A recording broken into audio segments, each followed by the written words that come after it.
Kadang-kadang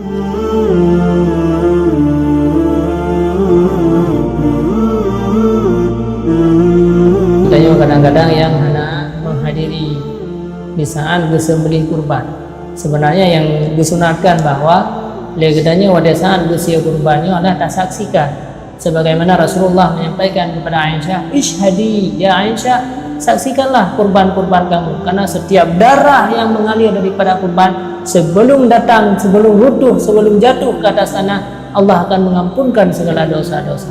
Yang disunatkan. Manlagi itu kadang-kadang NGO anak merempuan hadiri maka phone-kan laju tayu beliau korban kemudian tawakilah untuk sembelih dan bagi-bagi. Jadi tuan serahkan papen dong wakilah baron untuk beliau siat korban lon, kemudian nasihat namanya dan tolong dibagi-bagikan. Yang lagi yang sangat sempurna bedanya dalam melakukan wakilah. Cuman yang seandainya dia katanya nak tahadiri, anakku pada saat kesembelih tahadiri, tak wakilah pada kusi nasihat ya. Bak orang yang akan sih ya.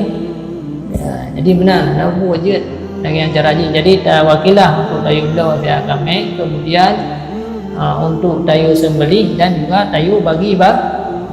Jadi kibat yang kagak oleh panitia ya, ada serahkan dulu ya. Tapi harus dengan lafaz lagi mana, harus takun ada ya. Beliau tinggal kambing dong, kemudian nasihat ada namanya ubaidillah yang kemudian baru bagikan adanya.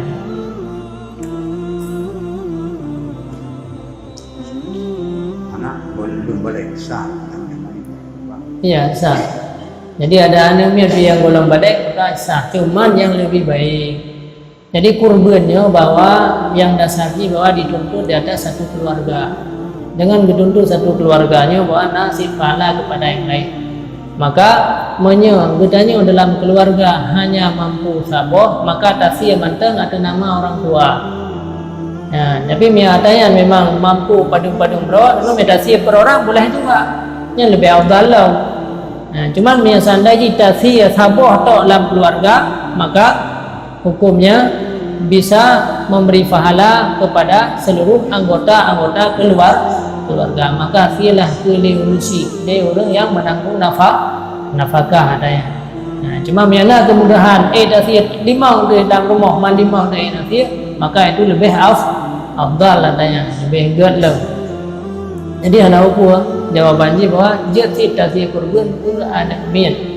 Ya, jadi walaupun ada mian yang golong balik, jati tasya kurban dan amalan yang kita kerjakan akan dibawa pahala ke orang si, karena anak mian pi hana dosa hana dosa pulang, maka amalannya nak kayak gua gitu yang si.